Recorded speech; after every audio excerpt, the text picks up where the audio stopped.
ಪೌಲನು ಕೊಲೊಸ್ಸೆಯವರಿಗೆ ಬರೆದ ಪತ್ರಿಕೆ ಅಧ್ಯಾಯ 2. ಸುಳ್ಳು ಬೋಧಕರಿಗೆ ಕಿವಿಗೊಡಬಾರದೆಂದು ಎಚ್ಚರಿಕೆ. ನಿಮಗೋಸ್ಕರವೂ ಲವೊದಿಕೀಯದವರಿಗೋಸ್ಕರವೂ ನನ್ನನ್ನು ಕಣ್ಣಾರೆ ಕಾಣದಿರುವವರೆಲ್ಲರಿಗೋಸ್ಕರವೂ ನನಗೆ ಬಹಳ ಹೋರಾಟ ಉಂಟೆಂಬುದು ನಿಮಗೆ ತಿಳಿದಿರಬೇಕೆಂದು ಅಪೇಕ್ಷಿಸುತ್ತೇನೆ.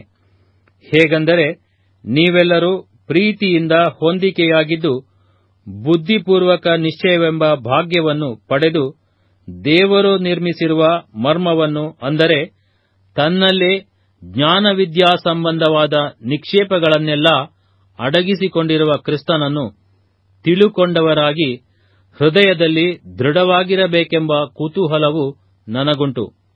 ಯಾರಾದರೂ ರಂಜನೆಯಾದ ಮಾತುಗಳಿಂದ ನಿಮ್ಮನ್ನು ಮೋಸಗೊಳಿಸಿಯಾರೆಂಬ ಭಯ ನನಗಿರುವುದರಿಂದ ಇದನ್ನು ಹೇಳಿದ್ದೇನೆ.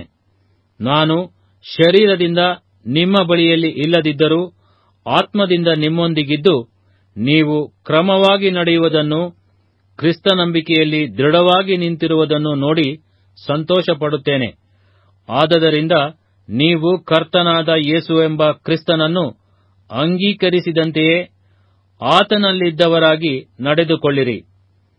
ಆತನಲ್ಲಿ ಬೇರೂರಿಕೊಂಡು ಭಕ್ತಿವೃದ್ಧಿಯನ್ನು ಹೊಂದಿ ನಿಮಗೆ ಬೋಧಿಸಲ್ಪಟ್ಟ ಉಪದೇಶದ ಪ್ರಕಾರವೇ ಕ್ರಿಸ್ತನಂಬಿಕೆಯಲ್ಲಿ ನೆಲೆಗೊಂಡು ದೇವರಿಗೆ ಹೆಚ್ಚೆಚ್ಚಾಗಿ ಸ್ತೋತ್ರ ಮಾಡುವವರಾಗಿರಿ.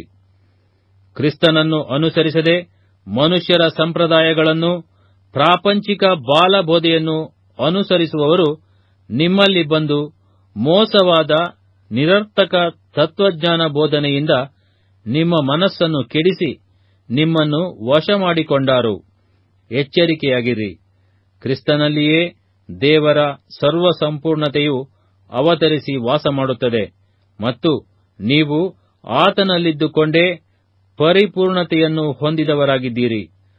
ಆತನು ಎಲ್ಲಾ ದೊರೆತನಗಳಿಗೂ ಅಧಿಕಾರಿಗಳಿಗೂ ಶಿರಸ್ಸು.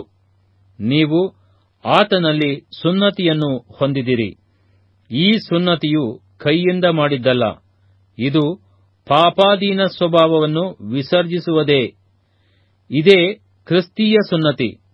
ನೀವು ದೀಕ್ಷಾಸ್ನಾನದಲ್ಲಿ ಕ್ರಿಸ್ತನೊಂದಿಗೆ ಹೂಣಲ್ಪಟ್ಟದ್ದರಿಂದಲೇ ಆ ಸುನ್ನತಿಯನ್ನು ಹೊಂದಿದಿರಿ.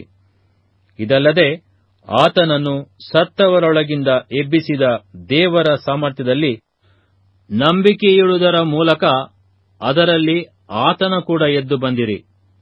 ಅಪರಾಧಗಳನ್ನು ಮಾಡುವುದರಿಂದಲೂ ಸುನ್ನತಿಯಿಲ್ಲದ ಶರೀರ ಭಾವದಿಂದಲೂ ಸತ್ತವರಾಗಿದ್ದ ನಿಮ್ಮನ್ನು ಸಹ ದೇವರು ಕ್ರಿಸ್ತನೊಂದಿಗೆ ಬದುಕಿಸಿದ್ದಾನೆ. ಆತನು ನಮ್ಮ ಅಪರಾಧಗಳನ್ನೆಲ್ಲ ಕ್ಷಮಿಸಿ ನಮ್ಮ ಮೇಲೆ ದೋಷಾರೋಪಣೆ ಮಾಡಿದಂಥ ಆಜ್ಞಾರೂಪವಾಗಿದ್ದಂಥ ಪತ್ರವನ್ನು ಕೆಡಿಸಿ ಅದನ್ನು ಶಿಲುಬೆಗೆ ಜಡಿದು ಇಲ್ಲದಂತಾಗ ಮಾಡಿದನು. ಆತನು ದೊರೆತನಗಳನ್ನು, ಅಧಿಕಾರಗಳನ್ನು ನಿರಾಯುಧರನ್ನಾಗಿ ಮಾಡಿ ಜಯೋತ್ಸವ ಮಾಡುತ್ತಾನೋ ಎಂಬಂತೆ ಶಿಲುಬೆಯ ಮೇಲೆ ಅವುಗಳನ್ನು ಜಯಿಸಲ್ಪಟ್ಟವುಗಳನ್ನಾಗಿ ಮೆರೆಸುತ್ತಾ ತೋರಿಸಿದನು. ಹೀಗಿರುವುದರಿಂದ ತಿಂದು ಕುಡಿಯುವ ವಿಷಯದಲ್ಲಿಯೂ ಹಬ್ಬ, ಅಮಾವಾಸ್ಯೆ, ಸಬ್ಬತು ಎಂಬಿವುಗಳ ವಿಷಯದಲ್ಲಿಯೂ ನಿಮ್ಮನ್ನು ದೋಷಿಗಳೆಂದು ಯಾರೂ ಎಣಿಸಬಾರದು. ಇವು ಮುಂದೆ ಬರಬೇಕಾಗಿದ್ದ ಕಾರ್ಯಗಳ ಛಾಯೆಯಾಗಿವೆ. ಇವುಗಳ ನಿಜ ಸ್ವರೂಪವು ಕ್ರಿಸ್ತನೇ.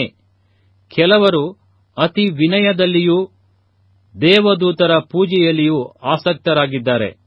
ತಮಗೆ ದರ್ಶನಗಳಾದವೆಂದು ಕೊಚ್ಚಿಕೊಳ್ಳುತ್ತಾರೆ ಮತ್ತು ಪ್ರಾಪಂಚಿಕ ಬುದ್ಧಿಯಿಂದ ನಿರಾಧಾರವಾಗಿ ಉಬ್ಬಿಕೊಂಡಿದ್ದಾರೆ. ಆದರೆ ಕ್ರಿಸ್ತನೆಂಬ ಶಿರಸ್ಸಿನ ಹೊಂದಿಕೆಯನ್ನು ಬಿಟ್ಟವರಾಗಿದ್ದಾರೆ. ಇಂಥವರು ನಿಮಗೆ ದೊರಕಿರುವ ಬಿರುದನ್ನು ಅಪಹರಿಸುವುದಕ್ಕೆ ಅವಕಾಶ ಕೊಡಬೇಡಿರಿ. ಆ ಶಿರಸ್ಸಿನಿಂದಲೇ ದೇಹವೆಲ್ಲ ಕೀಲುನರಗಳ ಮೂಲಕ ಬೇಕಾದ ಸಹಾಯವನ್ನು ಹೊಂದಿ ಒಂದಾಗಿ ಕೂಡಿಸಲ್ಪಟ್ಟು ದೇವರು ಕೊಡುವ ವೃದ್ಧಿಯಿಂದ ಅಭಿವೃದ್ಧಿಯಾಗುತ್ತಾ ಬರುತ್ತದೆ.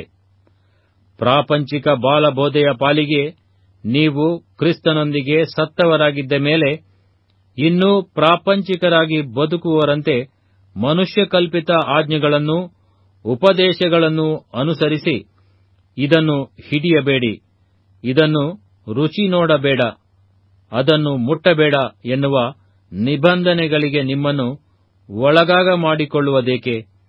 ಆ ಪದಾರ್ಥಗಳೆಲ್ಲವೂ ಬಳಸುವುದರಲ್ಲಿ ನಾಶವಾಗುತ್ತವೆ. ಅಂಥ ಉಪದೇಶಗಳು ಸ್ವಕಲ್ಪಿತಾಚಾರವನ್ನು, ಅತಿ ವಿನಯವನ್ನು, ದೇಹದಂಡನೆಯನ್ನು ಬೋಧಿಸುತ್ತಾ ಹೆಸರಿಗೆ ಮಾತ್ರ ಜ್ಞಾನವೆನಿಸಿಕೊಳ್ಳುತ್ತವೆಯಲ್ಲದೆ ಶಾರೀರಿಕ ಇಚ್ಛೆಗಳನ್ನು ನಿಗ್ರಹಿಸುವುದರಲ್ಲಿ ಯಾವ ಪ್ರಯೋಜನಕ್ಕೂ ಬರುವುದಿಲ್ಲ.